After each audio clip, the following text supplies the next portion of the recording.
Get ready to be inspired as we dive into the incredible world of resiliency with a true leader and today's special guest, Tiana Best. We will uncover the power of bouncing back stronger. We will explore the vital traits and qualities that make leaders truly exceptional. It's that inner strength that helps us bounce back from adversity and keeps us moving forward no matter what life throws our way. Welcome to Conscious Leadership, the podcast where we delve into the heart of impactful leadership, one conscious step at a time. I'm your host, Dakota Lima, and together we'll explore the realms of self-awareness, empowerment, and purpose-driven leadership. Get ready to ignite your leadership potential and make a positive difference in your life and the life of those you lead. Resiliency isn't just about enduring difficulties. It's about thriving despite them. It's a trait that's essential for conscious leaders because it allows us to stay grounded, make sound decisions, and inspire our teams, even in challenging times. Throughout this episode, we'll explore the concept of resiliency, share personal stories of triumph over adversity, and discover how it can transform our leadership journey. But before we dive into our discussion with our incredible guest, Tiana Best, let's set the stage by exploring the essence of resiliency. Resilience is often defined as the ability to withstand and recover from difficult situations. But for me, it's much more than that. It's the unwavering determination to rise stronger, wiser, and more determined after facing life's storms. It's the relentless pursuit of our goals and our dreams, no matter how many obstacles we encounter along the way. You see, conscious leaders understand that challenges are part of the journey. They don't view setbacks as failures, but as opportunities to learn and grow. They harness the power of resiliency to navigate uncertainty and lead their teams with grace and strength. In a world filled with unpredictability, resiliency is the compass that keeps us on course. It empowers us to embrace change, adapt to new circumstances, and thrive in the face of adversity. In the wake of the pandemic, the concept of resiliency in leadership has taken center stage. As leaders, we've witnessed unprecedented challenges requiring us to adapt, innovate, and guide our teams through uncertainty. The ability to bounce back from setbacks, adapt to change, and lead with unwavering determination is now more crucial than ever. Before I understood the true significance of resiliency, I too had to navigate the treacherous waters of personal adversity. Toxic relationships had left me shattered, my self-esteem in tatters, and my spirit broken. In these relationships, I endured the heart-wrenching pain of infidelity, manipulation, and emotional abuse. I was made to feel small, insecure, and constantly questioning my worth. One particularly challenging chapter of my life saw me married to a drug addict. I grappled with overwhelming feeling of failure. I believed I had let myself down, my family down, my children down, and that I had nowhere to turn. But deep within me, a spark of resilience smoldered. It was an ember of my inner strength, waiting to be fanned into flames. Eventually, I found the courage to break free from the destructive relationship. It was a journey fought with emotional turmoil, but it was also the genesis of my own transformation. I began the process of healing, addressing the scars that toxic relationship had left behind. Also battling with depression, anxiety, and PTSD from my time in the service. But today, I stand before you as a testament to the power of resilience. My experiences have become the foundation of my mission. I am on a passionate quest to help other women reclaim their lives, discover their unique purpose, and unleash the incredible superpowers that lie within them simply by virtue of being a woman. In this episode, we'll explore the theme of resiliency and leadership through the incredible journey of our guest, Tiana Best, who, like many of us, has faced her own trials and triumphs. Together, we'll uncover the profound impact that resilience can have not only on our personal lives, but also on our leadership journeys and the positive change we can create in the world. Join us as we dive into the heart of resiliency to uncover the strategies and insights and personal stories that can inspire and guide you on our path to becoming a conscious and resilient leader. Before I introduce our guests, I want to ask you, as we venture into this episode today, I encourage you to reflect on your own journey of resilience. What challenges have you overcome? And how have they shaped you as a leader? How can you cultivate and harness your inner resilience to become a more conscious and impactful leader? We've entered my favorite segment of the show, where I can bring on powerful women leaders. A segment I like to call Act Like a Boss and Lead Like a Woman. Now let's welcome our remarkable guest, Tiana Best. Tiana is the owner and founder of the Flowers for the People legal service, an Air Force veteran, mother, writer, and soon-to-be financial advisor. She's not just a successful entrepreneur, but she's also a survivor who has triumphed over adversity. Tiana, thank you for joining us today. Your journey is truly inspiring, and I'm thrilled to have you on the show. You've overcome some significant challenges in your life, from surviving toxic relationships to pulling yourself out of homelessness. Can you share a bit about your journey and how resiliency has played a role in your transformation? Good morning. Good morning. Henchke, that's how we say hello in Muskogee. Thank you for having me. I've never been on a podcast before, so I'm extremely nervous, so excuse me. And I'm not good at talking about myself. So thank you for having me. I just want to throw this out there that I've known Dakota for it's like almost 20 years. 20 years. Yeah. 20 something. So I've seen her over the course of time bounce back from several things as well. So I'm really, really flattered to be here and humbled that you would have me here. So, if I start rambling, I'm going to try and stick to what you asked me. So I am a recent graduate from North Central University with my master's in law. And I founded the Flowers for the People.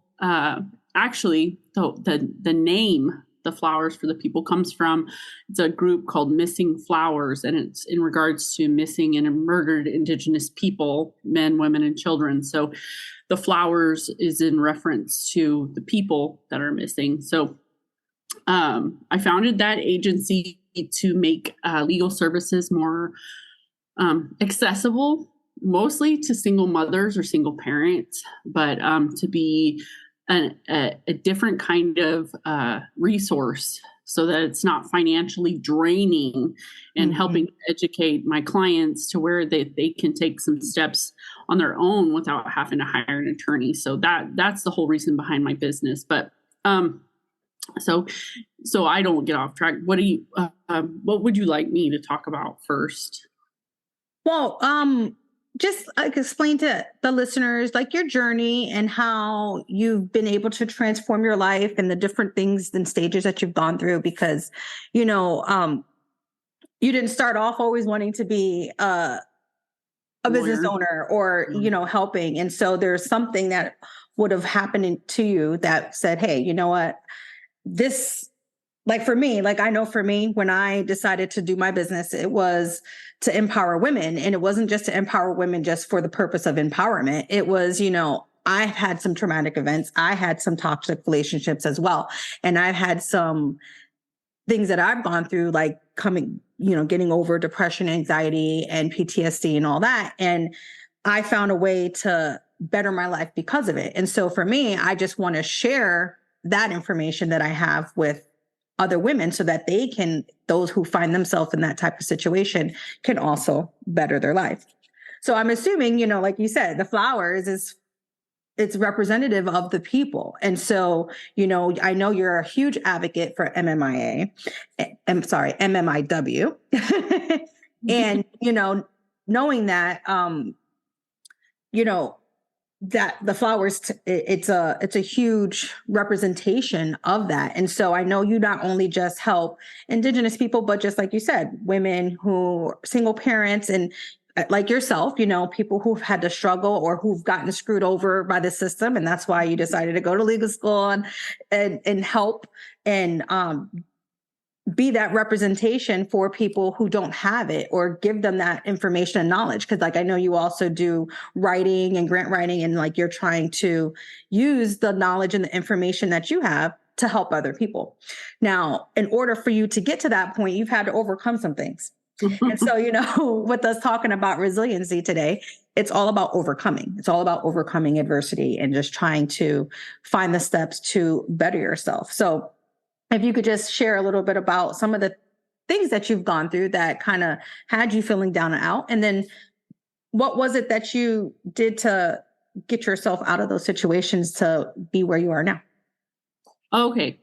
That gives me a little bit clearer path to go on. So, I was a lab tech for, 17 years, same as what Dakota did. But when I got out of the military, I started doing advocacy work. My mother is Indigenous. She's Muskogee, Salagi, and Shawnee. And then on my dad's side, he's Peruvian.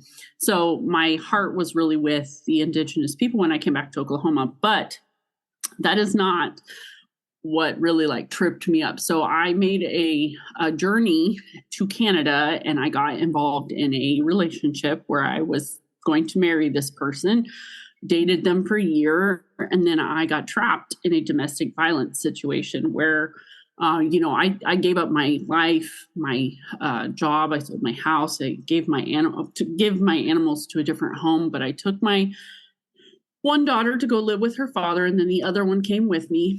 And then, this person that I thought was this wonderful, great person ended up kind of trapping me, isolating me from the entire world, from my family, from my friends, from anyone in Canada.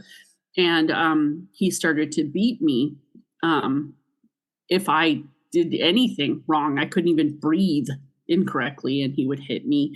I didn't stay long, thankfully, because I was taught to leave those kinds of situations. Thankfully, watching other people go through them and get out of them, I kind of tricked him. I waited until he was going to go be with someone else, and then I packed up all my stuff and left in the middle of the night with my daughter. And the reason I left is he told me he was going to kill us, and he was going to bury us in the snow so that no one would find our bodies. Because, in Canada, it's just vast snow for as far as the eye can see. And what really set the alarm bell off is when he included my daughter in that statement. He was like, it was not just towards me. He was coming after her too. So I left. And unfortunately, he had kind of taken all of my money. I had expended all of my resources. And to be honest with you, the people that helped me the most when I was coming back were either my friends from the military or people on social media, on Instagram and Facebook that I have never met in real life.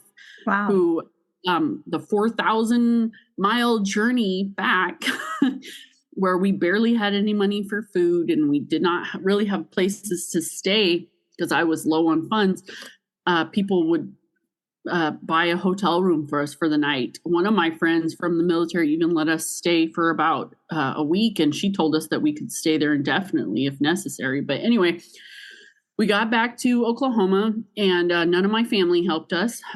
Thankfully, I found this organization called SSVF. And if any veterans are listening and you're ever in a situation like this situation, domestic violence, homelessness, the SSVF is in every state, as far as I know, and it's the social services for veterans and families. and it is a veteran-owned service. So it's not a government program. Well, what they did is, because before that we were hotel hopping, we did not have a permanent place to live. After we got back to Oklahoma, thankfully this organization put us in a hotel. Like, we were there for 11 months. We had been homeless, living in the car for about 2 weeks on the way back. But we got to Oklahoma and they put us in this hotel. And I was working a gig job to try and save up money for a new apartment or a home or whatever, to try and find a place to live. Because again, my family did not help me. None of my family gave me anywhere to stay, nothing. And actually, to compile the trauma, while I was gig driving, one of my passengers physically assaulted me while I was driving. Oh my goodness. I laugh because it's like discomfort, but it's like, yeah, he assaulted me on the highway. And, after that, I was like pretty traumatized. So I stopped gig working. But anyway, we were very lucky to find the apartment that I live in now, and that SSVF, they helped us with the deposit and got us into this apartment. And that's kind of where I started rebuilding. I had started graduate school in the middle of this domestic violence situation. And my school was North Central University. They were really helpful, and they were like letting me put my classes on hold while I was getting my situation figured out. But I was going to school and working at the same time. My abuser tried to reach back out to me and get me to come back to Canada. That is something that, as a trauma survivor, like, I'm not going to lie, I was still tied to him emotionally in a trauma bond. So did I consider it at the time? Yes, because I was still very emotionally weak. But over time, getting back and getting situated and getting restabilized, I started to realize, like, I'm not going to go back into a situation like this. I'm not going to let someone take that away from me. And, the final straw with him was he told me that it was my fault that he had beat me. And that is when I cut the cord completely. And when I just kind of like refocused on my goal, which was to get through graduate school and to take care of my daughter. I have a young daughter who has brain cancer and several other medical problems. So she needs me at her disposal at all times. So, that's how I got back here. And when I was in graduate school for 3 years, it was kind of like extended because of when CeeLo would get sick, I would have to put a class on hold and like restart the class, Yeah. So it did take me a little bit longer to get through graduate school. But once I got out of graduate school, that's when I decided, I'm going to start a paralegal business, at least until I get into law school. And I opened up the Flowers for the People last October when I graduated. And I've just kind of been trying to build my repertoire of skills by getting my financial planning license, getting my life insurance license. I write grants, any kind of skill that I can get under my belt to make things more accessible to the general public. Cause that's the whole point of this business. A lot of attorneys will, gouge you with costs, and I'm not knocking attorneys, but a lot of us don't have, $5,000 for a retainer. Yeah. And my goal as a single mother and as a woman, and not only just as a woman, as an Indigenous woman, is to educate women and anybody else who wants to learn that you don't necessarily have to come out of pocket with all this money to defend yourself in the system that is pretty much built against women. It's built against women. It's built against Indigenous women, Black women, Latino. It's built against anybody who is not rich. I don't want to put too many terms on it, but the system is not here. The system is not built for people who are up and coming. It's not built for people who are who weren't born with a silver spoon in our mouths. It's built to cater to a certain demographic, and women don't fit in that demographic. So I'm looking at the questions that you gave me, and I want to talk about this one right here, about a specific moment where I had to tap into my resilience. Yes. So I will say that I had to look back on several occasions where I have, like, people in my life, I've looked back at their journeys and what they've bounced back from and how they've overcome their issues and their situations. I have a really good friend here.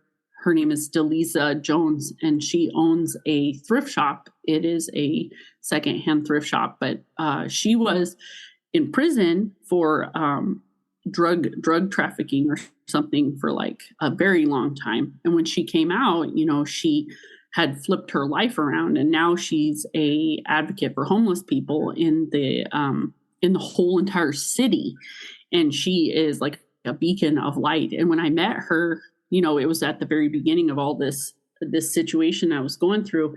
And I kind of leaned on her for advice a lot, and saw how, like, going from the drastic circumstances she was in, and now she is leading a life of peace and she's helping people. And to me, like, money is a tool, and money is no object, really. It's about people, because without people and without teams and without groups of people with common vision, there's nothing. You're just floating around. Whereas, like, if we can make things more accessible to people, like, educating single mothers, like how to navigate a system that is built to work against us, then I can make a change. And truly, I have tapped into the memory of so many people that I've known. I mean, you could have even been in there too. I don't know. I've reflected on a lot of things over the years. I don't know, even people, little bits of advice that they've given me over the years. One of the best pieces of advice that I ever got was from a 75-year-old Army veteran that I worked with in a parasitology lab, stuff that, just looking back on the people that have inspired me and who have just, like, overcome so much adversity. Like, I could have just sat down and gave up, Yeah. and I will say the one driving force that overtook everything was my kids, like, knowing I have to take care of them. No one else is going to do it. I have to provide for them. I have to make sure they have a safe place to live and food and clothes on their back. Like, that's not an option. Like, I will never make that an option. Yeah, that tends to be the driving force for mothers a lot of the times, I know one of the things that us mothers can also do is, I think as women, we kind of tend to do this anyway. You kind of put yourself to the back burner and what your needs are, and you're always give, right? But I agree with you. Like, I know when I was trying to overcome a lot of the things that I went through, because I was in a few toxic relationships, one just more verbal abuse than anything else. But verbal abuse is still traumatic because it affects you emotionally, it affects you mentally, which we all know now that our emotions and our mental well-being is a huge factor in what it is in how you attack life. You know what I mean? Like, if you feel down and out about yourself or insecure or, like, not confident, then you're not going to really want to put yourself out there or take the steps to do anything. And so, and then, my second relationship he was an addict, and, I just kind of, like, felt like a failure. Like, I went from one relationship to another, and, I was trying to do the same thing, like, deal with all these things for my kids. And it was always about, what do they need? What do they need? What do they need?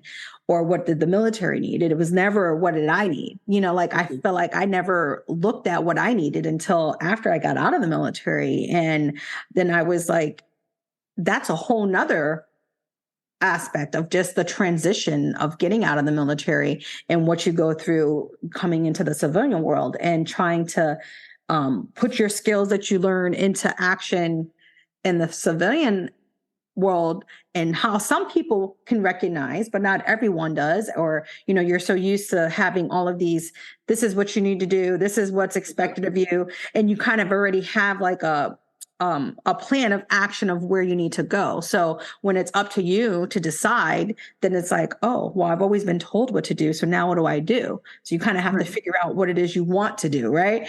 And then kind of go from there. But if you're not feeling confident, then you don't even feel like what you want to do is achievable. And so I know for me, I looked at other women that I felt like were powerful and like motivating and like were getting through different types of adversity and like still pushing through. And then one of the biggest things for me that I learned was to take care of myself, because once I started self-care and realizing the things that I needed and started to take care of the things that I needed, I felt like all of a sudden things started to turn around for me. Like I started to be more confident. I started to have more energy. I started to want to do more things and want to learn more, want to grow more. And then that was just kind of like a snowball effect for me to reversing the state of anxiety and depression and all of that to feeling better and being better pretty much. And, that's a huge factor for me in my resiliency and my journey. And like taking from other people and leaning on other people and just understanding that you can. I know I talked to you a little bit about the Mission Continues, the veterans group that I joined.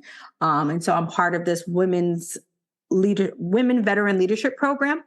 And in our group, there's like over 70 women, all veterans from all of the branches and, different amounts of service. Some retired, some were medical boarded, some only did 2 years, some did 5, some did 10, 15, it was a slew of different experiences. Some had great experiences in the military, some had horrible experiences in the military, and all of that in between. And same thing, getting out. There was quite a few that have been homeless and got over that, some that are facing it now. Like, so there's a lot of different things that we go through as women and as women veterans. And one of the things I feel like just in general in society, we've gotten away from community. We've gotten away from growing together, from helping each other out. And this sense of you have to do everything by yourself. And you have to do it alone. And if you don't do it by yourself or you don't do it alone, then you're not strong. Yeah, exactly. Then you're just weak. And then that plays in your head, like, oh, well, she did it. Why is it so hard for me to do, and then you kind of question yourself, and there's no need for that. And so like, I feel like with you advocating for Indigenous people, like it's very important. It's very, and just like all minority people in general, just women, because we are a minority as women, and like I like to call myself a women's leadership advocate, because I feel as women, we have an inner strength and an inner power, especially when we come together, that is unmatched in like anything else. And resilience is it's a huge part of leadership, because you have to be able to overcome different challenges that are going to be thrown your way. And who better than women come over different challenges? I mean, if you just look at things that have happened to women over the years and where we are today compared to where we were 50 years ago, 100 years ago, and like the sky's the limit of what's to come. What advice would you give aspiring leaders that are facing setbacks, facing adversity, and on their journey and on their path? Like, what things would you like to give to people? I don't know if you ever met Chief Simmers, but he was a lab guy. And one of the best pieces of advice that he ever gave me was, it's okay to fail. It's okay to fail. Mm-hmm. Your failures are not like a definition of who you are. And I saw something the other day. It said, lots of people make fun of you because you have to keep starting over, but I'm clapping for you because you haven't given up. Oh, and I love that. right, like sometimes it takes people time over and over and over again before they ever find where they're supposed to be. I read an article once about how people like, I don't know if you know who Alan Rickman was, but he was a famous actor. He's deceased now.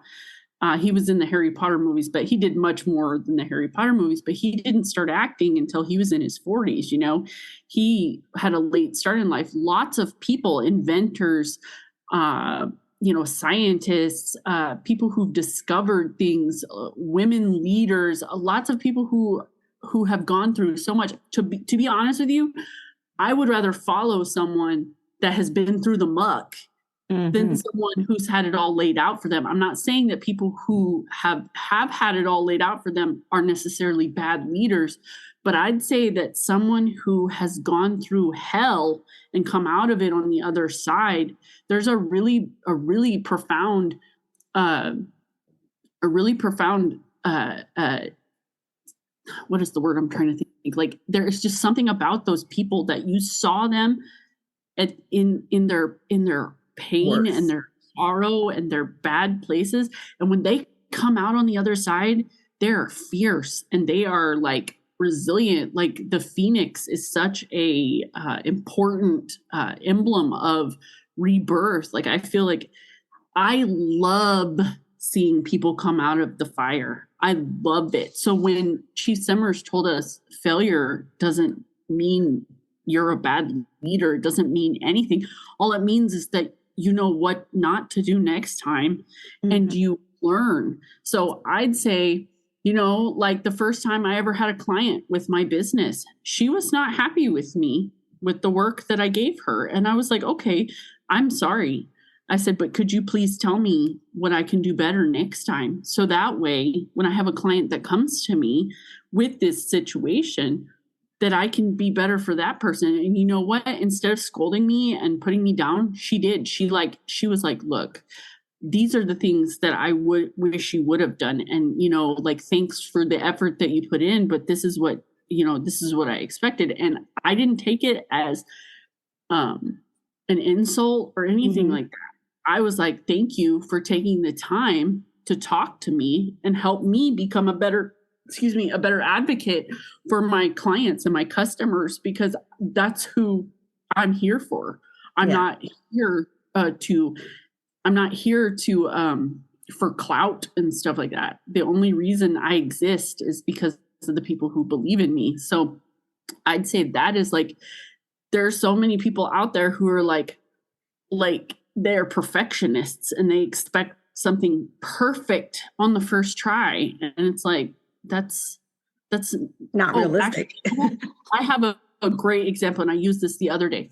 There is a violinist named Yo-Yo Ma, and he is probably one of the most famous and best violinists, or cello. Cello. He plays it's a cello. A big one. Yeah. Yeah. And he said they were interviewing him, and he's like really old.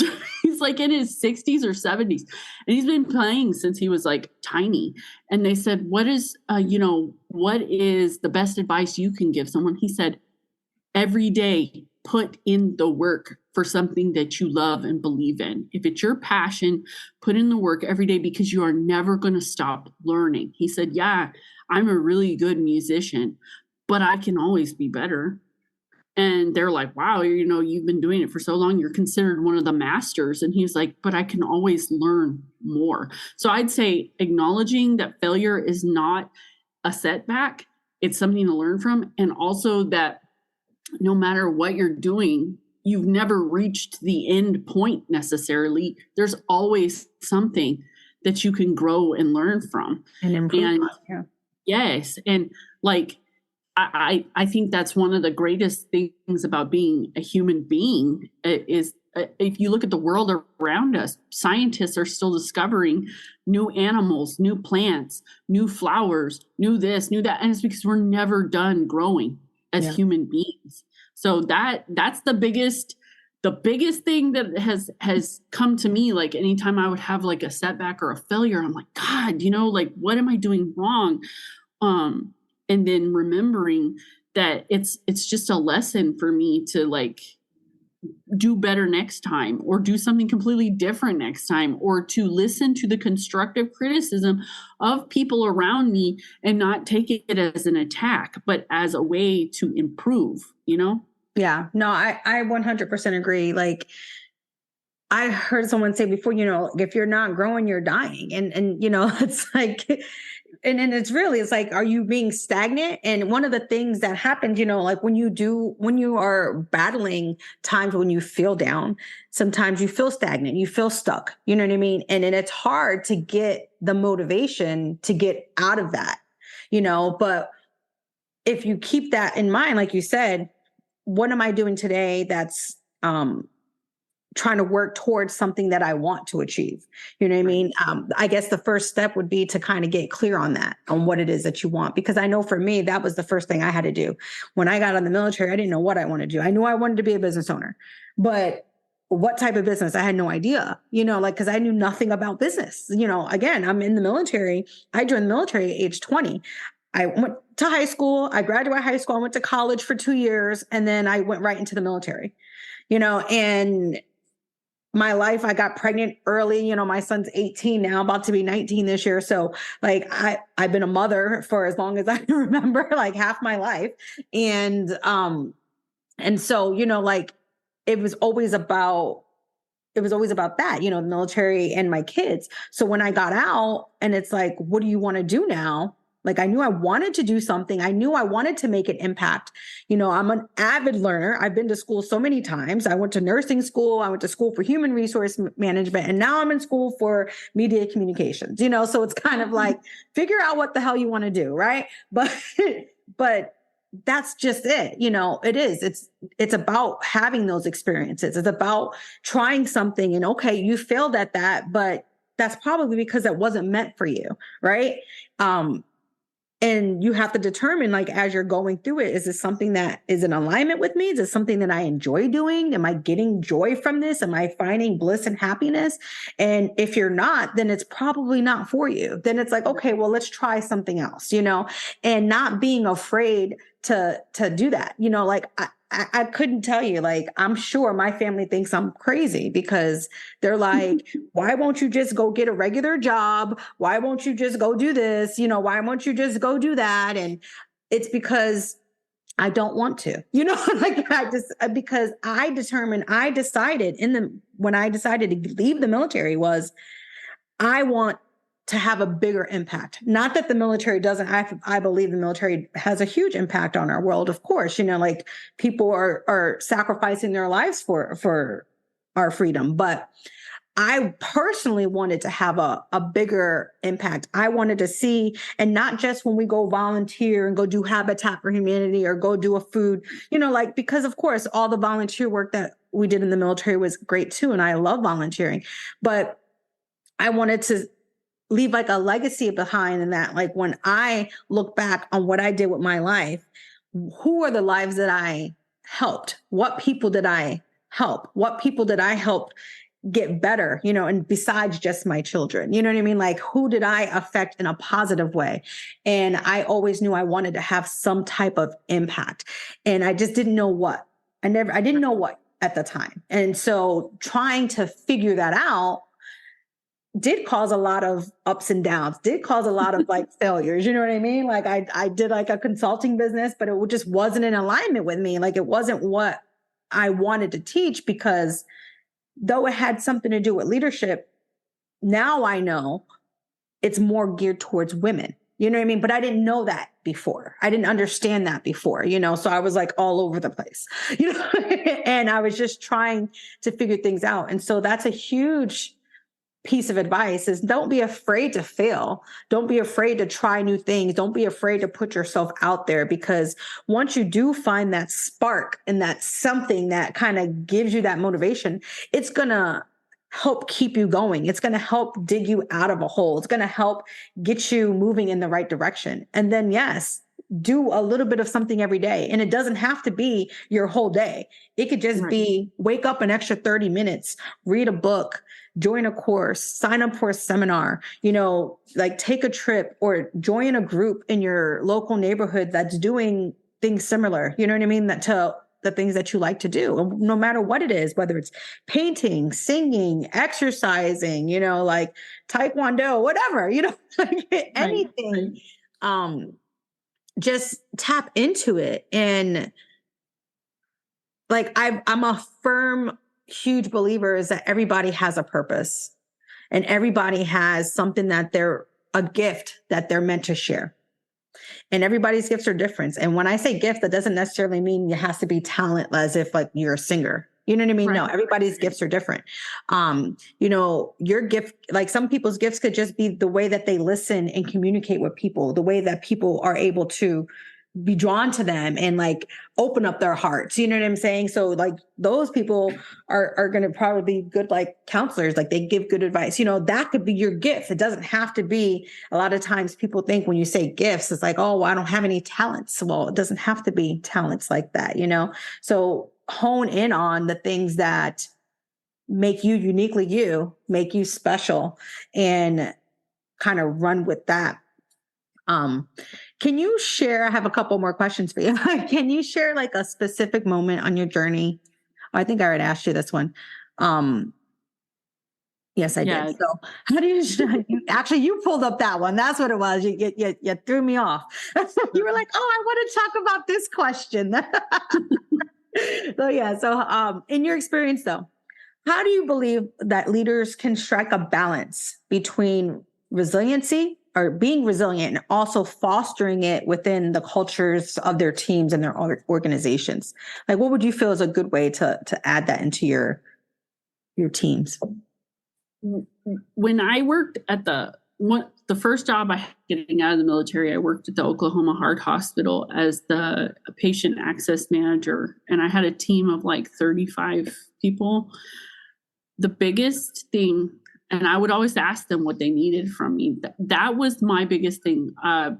There's different kinds of leaders, and my boss at the time, her name is Charlotte James. She was what I would call a servant leader, and she was the most wonderful person I worked for. I loved her so much. Still friends with her. But one of the things that I noticed is when I would go and talk to my people, like I would take at least 10 minutes every day to go to each one of my sections and just sit there and talk to them. Like they're not numbers. They're not just like a last name. And I think in the military, we get lost in that. Like in the military, you're like, go see Sergeant such and such for this. Go see Sergeant such and such for this. Airman such and such for this. Lieutenant, whatever. And yeah, there is a lot of camaraderie and stuff, but there's still like really strong lines where you have to adhere to, like, you can't joke with people. You can't, you know what I mean? Like there's like, there's those lines there. And one of the things that I really loved about the people that I always said I worked for them, is that I wanted them to know that I cared about them. Like, I think one of the biggest problems I saw in the military, especially when I had leaders, is it was the leaders who would sit in their office all day and they wouldn't talk to you. And all they would do was send emails. The ones who would actually come out and engage with you and actually like they had your back. Yeah. I mean, you could attest to Sergeant Poppy, Rick Poppy. He was one of those. He was the type of leader that I really respected because he was like, I got your back. I'm going to listen to your side of the story. Even if I disagree with you, I'm still going to be here next to you, and so I had a couple of leaders like that show me that was the most important thing that people valued, is that they're seen. Like in these huge corporations, I get it that it's hard to do that. And in a digital world where a lot of people do work from home, including myself, I think stuff like this is important, where you're doing face-to-face or Zoom calls where you can see people's faces, and even just touching base with people. Like, you're not just a number to me. You're important. Your needs and stuff are important. And one of the things I also used to do was at the end of every month, I'd have a meeting with the people just for like an hour or two. They got to pick the day, whatever was easiest for them. I would always have it catered, bring them foods, and they could wear whatever they wanted, sweats, whatever. They were relaxed and calm, and like they could feel okay in this atmosphere. I think just knowing that if I was to, I think a lot of leaders lose their people when they forget that these are real human beings that have lives, that have goals, that have ambitions outside of this company, that have family members they care about, that have things they got to deal with that they don't bring with them to work and stuff. And just making sure those people know that you actually care about them. That was the most important thing to me. And from the feedback that they would give me, that's the most important thing they said. The fact that you spend time with us and talk to us and make us feel like we matter, and we know that we can come to you and talk to you and be real with you, even if we disagree with you, and you're not going to like retaliate against us and stuff. That was the most important, was that human connection. And I think in today's technology, we are losing touch with that. And that's something that you have to remember to include. Otherwise, people are just going to be automaton droids doing stuff for you and end up resenting you because they don't want to be there. And you don't want workers that don't want to be there. You want those people that you care, I think apathy is huge in a lot of places like this. I'm going to do me and screw you, like I get it. We'll get your bag and stuff, but don't forget that there's people who need your support and people who will support you. And I'm not saying hold hands and sing Kumbaya, but I'm saying like, you have to recognize that each individual there is not just a body. That's a human being. No, whether you like them or not. 100%. I 100% agree with you.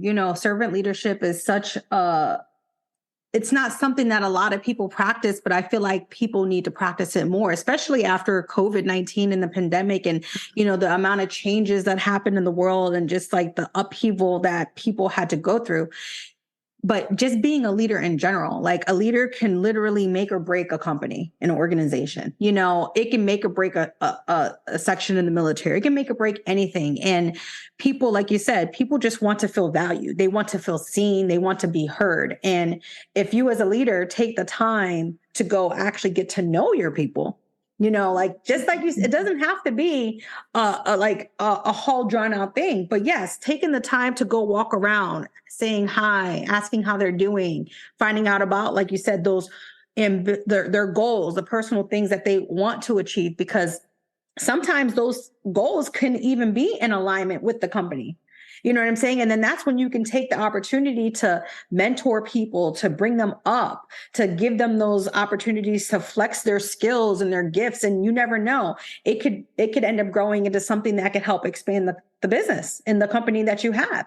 And when you really think about it that way, like, why wouldn't you want to grow the people you already have, already invested in, already have in your system, to get them to want to do more? Because when people enjoy coming to work, when they feel like they're valued, when they feel like they're seen, they actually work harder. Yep. They're more productive because they don't feel stressed and burnt out at work and like hating this place, like you said, resenting it to the point where they're just like, oh, I'm just come in, do the bare minimum, take longer breaks, take longer lunches, all this other stuff. They're going to do what it is they need to do to get by. But why do you want people to just do what they need to do to get by? You want people who are going to say, you know what, let me give that little bit extra. Let me put this little bit more in, because if they feel like you got their back, they're going to 100% have your back. Like, I 100% agree with that. And, team building is huge. You know what I mean? Understand, like you said, team building, understanding what people are going through, because like I said, we just went through a huge pandemic. So some people lost their jobs. People are more in alignment with themselves now because they've had time. They've had time to sit and think and reflect, like, especially for those people who were working for companies for 20, 30 years and got let go. they're thinking they're going to have this pension and retirement, and now they're having to start over. So a lot of people, even if they found other jobs now that things are back up and moving, or some people decided to create their own businesses, everybody did different things. But for those who did go back to the workforce, they're looking at work differently now. They're not going to be as just going through life with blinders on. They want to have more alignment. They want to have more value. They want to have all of those things. And so, if your leadership doesn't know how to cultivate that in the team, you're going to end up having resentful workers that are going to be less productive, which at the end of the day is going to hurt your bottom line. You know what I mean? Like, versus people who actually enjoy going to work and wanting to do things at work. So yeah, I 100% agree with everything you said there. It's servant leadership is very important, for helping with resiliency, for helping just to be more self-aware, dealing with people's emotions. And as a leader, you have to navigate different emotional states, and resiliency is important. A couple of weeks back on an episode, we talked about emotional intelligence and how important, like, emotional intelligence is so important for just any type of success in the world. How your emotions affect other people, or how you will let other people's emotions affect you, in that type of environment and dynamic. And resiliency kind of falls into this because, having to overcome things that are going to put you in an emotional state, possibly trigger you, or whatever it is, you have to be able to learn how to take a step back, reset yourself, ground yourself, and then attack the situation and kind of go into being able to put people where they need to put. I talked about before my deployment when I was in Balad, and we used to have a lot of mass casualties there. But I mean, I talked about the first one, but by the time I left, I think there was like 5 or 6 of them. And it was so crazy. We were having them like almost every month, and lots of people, the smallest one, I think, was like 30, 40 people that came into the ER. And our ER was not big. I think we had 5, 6 I was beds. there, Balad. Yeah. Okay. Small. So, yeah, we had like 5, 6 beds. And so, when you have a mass casualty of over 70 people coming in, like, we had people all over the place. And, I had some crazy experiences while I was there working at the hospital. I remember one time being handed a boot with a foot still in it. Oh. And, like in a biohazard bag, because it was an EOD soldier who had it detonated. And so that was like his remains. And it's just like some of the things that we saw. I will say, though, we had some great leadership in the group that I was in. Lieutenant Colonel Fox was my commander when I went for the lab, but we had a commander of the hospital who, I can't remember his name, but I can still see his face. He was full bird colonel. And I talked about this before, just how like calm he was. Like, every time we had a mass casualty, when I tell you it was like crazy, how when we're in the medical training, when they're training us and they make you watch that little part of Pearl Harbor, that movie, to try to talk to you about triaging, to teach you about how to triage stuff. It was literally like that, like in that part, like the bombs are coming and everything's still blowing up. So people are like screaming and they're just like, help me, help me, help me. And that's literally how it is. It was like people were screaming. There's blood and it's just crazy chaos. But he was so calm.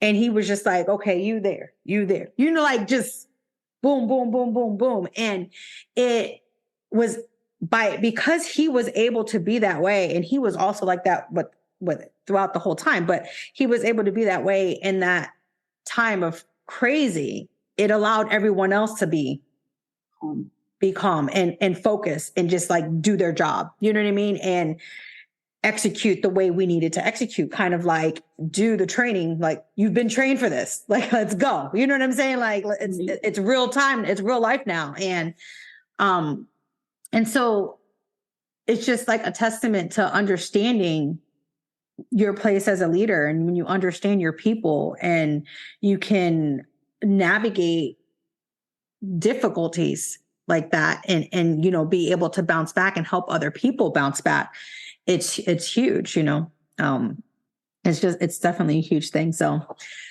but yes. I know we've been talking for some time, and me and you could talk for hours and hours and hours, but but I do want to say that you've had an incredible journey. And I know, like you had mentioned, for those of you listening, so her company, the Flowers for the People's Legal Service. So she helps individuals who don't have the financial means to just throw out $5,000 with legal services, So if you're in need of some legal services, she also does grant writing for those of you wanting to start small business or nonprofits. Think about that. She's getting her insurance license, she's going to be a financial advisor. So she's going to be able to give that advice for those who truly need it, helping the people, all of you flowers out there. And so can you just let people know what is the best way for people to get in touch with you? Anyone who would like to get in touch with you, what means would they do to do that? So I'm still in the middle of working on my website, but you can email me at theflowersforthepeople@gmail.com, just how it sounds, all lowercase. I also have a Facebook page. You can send me a direct message there. I have an Instagram page. I was locked out for like a month, but now I finally got access. If you want to send me a DM there, I do it by 30-minute appointment blocks, and I will work with you on the time. And we can sit down and talk about what your needs are and see if I actually can help you. I've helped quite a few people, but my goal is to just make it more financially reachable to people who are in a crisis or maybe feel like they don't have a way out of their situation. So Instagram. I'm contemplating a Twitter. I will never be on TikTok, unfortunately. I just can't do it. But Facebook is probably the best place to reach me, Facebook and Instagram. When I get my website up and running, I will have that on my Facebook, but it's really just, if you can remember the Flowers for the People at gmail.com, that's my direct email link. And I check the email every single day. And if you are in need, I can put you on the calendar. But I'm trying to keep it simple. I will say that a lot of people in my age group, the ones that I'm helping, I have helped younger clients too, but the ones I'm helping, they mostly use those two platforms. So I've been pretty successful with clients on those two platforms. But it's definitely Facebook is the easiest. So I know it's a long name. No, it's great. I love it. The Flowers for the People. If you can just remember it, it's pretty straightforward, and I'll try and get back to you as soon as I can. I try not to overwhelm myself with clients, but I do respond directly. It is me, because I am a one-man shop right now. It is me responding directly to the DMs on both my Facebook and my Instagram page. Awesome. That's amazing. So I want to thank you for being a guest on my podcast. I truly appreciate you giving me your time, bestowing all your wisdom on our listeners and really putting yourself out there, because what you're doing is huge. Like I was saying, I always wanted to make an impact, and you are making an impact. One quick thing that kind of popped in my head. I was laughing when you were talking about you being banned from Instagram. For those of you who don't know, remember I told you, Tiana is a huge advocate. Okay. And when you advocate for people, you don't put up with the BS. And so the reason why she got banned is because she speaks up. And she is the voice for people who don't have a voice. And so she's putting herself out there, and she is truly an inspiration because she says it how it is. She speaks from her heart and tells the truth. And then sometimes the algorithms don't like the truth. No. So that's why if you ever come across her and you're like, oh, how did she get blocked again? It's because of that. It's because she is pointing out things that are wrong and saying, hey, this needs to be fixed and this shouldn't be happening. And for those of you who advocate for anybody, you'll know exactly how that is. Anytime you're stepping out and doing something that's not the norm and not fitting into the peg that they're trying to fit us in, then, it goes against the grain. And sometimes you may get blocked for temporarily amounts of time. And so that is the reason for her being blocked, is because, like I said, she is that voice for those who don't have a voice. And I truly appreciate all that you've done and the things that you are still going to do. It's really a testament to your resiliency, your leadership, and just you as a strong woman. And you should just be proud of yourself. I'm not good at that kind of compliment, but thank you very much. I'm really very humbled that you had me on here. I am also going to be starting a podcast. I'm shooting for November, and what I'm going to talk about on it is mostly the MMIW crisis, the missing and murdered Indigenous women crisis, by having family members of the lost or murdered come onto the show to share their loved ones' stories, and also as a platform for women empowerment, just like women who are escaping domestic violence, who are escaping abusive relationships, and how they bounced back. So, but mostly Indigenous issues. So I have been wanting to do this for a while, but I really, after being on your show, I now see all the prep that comes with it.